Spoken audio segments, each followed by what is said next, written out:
퇴근했습니다. 오늘은 하트시간의 출연자들 직업이랑 연봉 한번 털어보겠습니다. 이 중 누가 제일 많이 벌까요?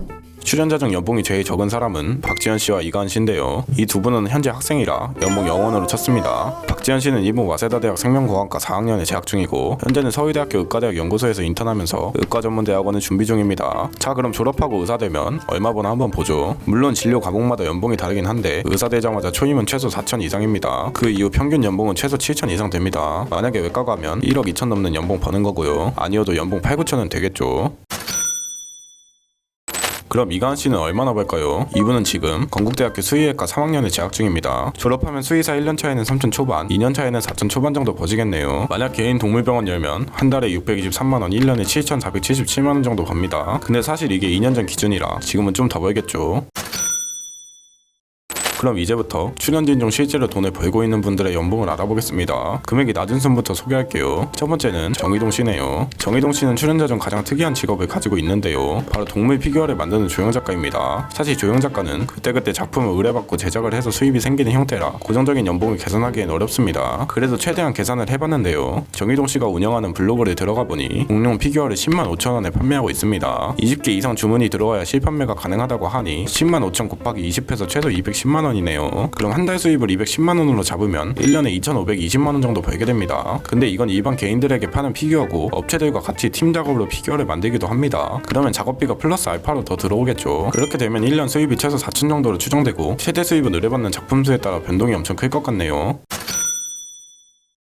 다음으로 연봉 4천보다 더 버는 출연자는 누구일까요? 천안나치입니다. 천안나치는 한서대학교 항공관광학과 졸업 후 대한항공 승무원으로 있다가 지금은 중견기업인 일동제약에서 비서로 일하고 있다고 알려져 있는데요. 아루나민 알죠? 피곤할 때 먹는 거. 그거 만드는 회사가 일동제약입니다. 이 회사 연봉이 얼마 정도인지 잡거리아를 털어봤습니다. 4년제 대졸 사원 평균 연봉이 3,884만 원이네요. 비서는 다를 것 같아서 좀 더 찾아보다가 2016년에 올라온 일동제약 임원비서 공고글을 발견했습니다. 영어 능력 중 이상의 컴퓨터 활용 능력도 좋아야 하고 학점도 3.5 이상 원하네요. 자격 요건 빡셉니다.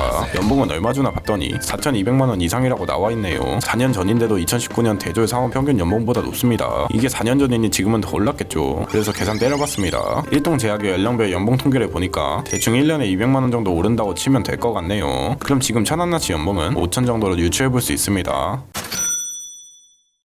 프리랜서 나왔고 중견기업 나왔으면 이제 슬슬 대기업 나올 타이밍 됐죠. 완전 직업으로 이슈가 됐던 서민재 씨가 그 주인공인데요. 서민재 씨는 인하대 기계공학과 학사 후 한양대 공학대학원 기계공학과 석사 졸업을 했습니다. 그야말로 정통 공대 태클에 탔습니다. 그리고 들어간 회사가 바로 현대자동차입니다. 그것도 대졸 공채 최초 여자 자동차 정비사로 들어갔다고 하네요. 현재는 현대 서비스센터 지원부서에서 데이터 분석을 통한 고난도 수리 기술 지원을 담당하고 있고요. 그래서 얼마 버냐? 현대차 연봉 관련 기사를 보니 대리급 이하 대졸 신입사원의 작년 평균 연봉이 4,943만 원이네요. 생각보다 많지 않은데요. 이게 왜 이러냐면 성과금과 경력금이 줄어서 전체 연봉이 감소해서 그런 겁니다. 현재 서민재 씨는 하이테크 5급 정비기사로 아직 사원인 것으로 알려졌는데요. 그럼 신입사원 연봉에서 크게 인상되지 않았겠죠. 그러면 연봉은 5천 중반 정도로 유추할 수 있을 것 같습니다.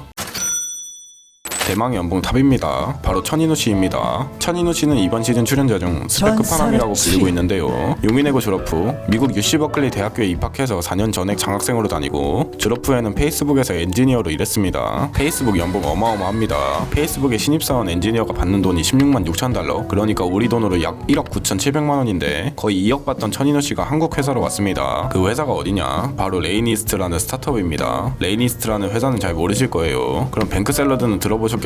토스처럼 자산 관리 해주는 어플인데 데이터 기반으로 내 자산 맞춤 관리 해주고 알고리즘으로 금융상품 추천해주고 뭐 이런 서비스하는 어플이에요. 거기서 천인우 씨는 데이터 파운데이션 리드라는 직책을 맡아서 데이터 분석과 활용이 가능한 환경을 구축하는 일을 한다고 합니다. 그럼 레이니스트 연봉은 얼마냐? 페이스북보다 많이 주냐? 한번 보죠. 자플래닛에서 찾은 레이니스트 평균 연봉입니다. 이사 연봉도 페이스북에 한참 못 미치네요. 그럼 천인우 씨는 억대 연봉을 포기하고 이 회사에 들어간 걸까요? 그렇지는 않은 것 같네요. 요즘 핀테크 업계의 경쟁이 심해지면서 인재 모시기에 심혈을 기울이고 있다는 기사인데요. 인재를 데리고 오려면 어떻게 해야 하죠? 돈을 많이 줘야죠. 그래서 레이니스트는 최고급 대우를 보장하며 리드급 개발자들을 데려왔기 때문에 천인우 씨는 페이스북보다 더 높은 연봉을 받았을 것으로 추정됩니다. 정말 지나가는 풍문에 따르면 핵심 인재들은 2, 3억까지 받는다는 얘기도 있다고 하니 페이스북 대신 갈만한 것 같네요. 하트 시그널 출연자 중 연봉 탑은 천인우 씨였습니다. 그동안 노력한 것에 대한 대가로 그만큼의 연봉을 받고 있는 거니 대단한 것 같습니다. 저도 그렇고 여러분도 그렇고 열심히 하면 연봉 많이 받을 수 있겠죠. 그럼 이렇게 훈훈하게 마무리하고 집 간다.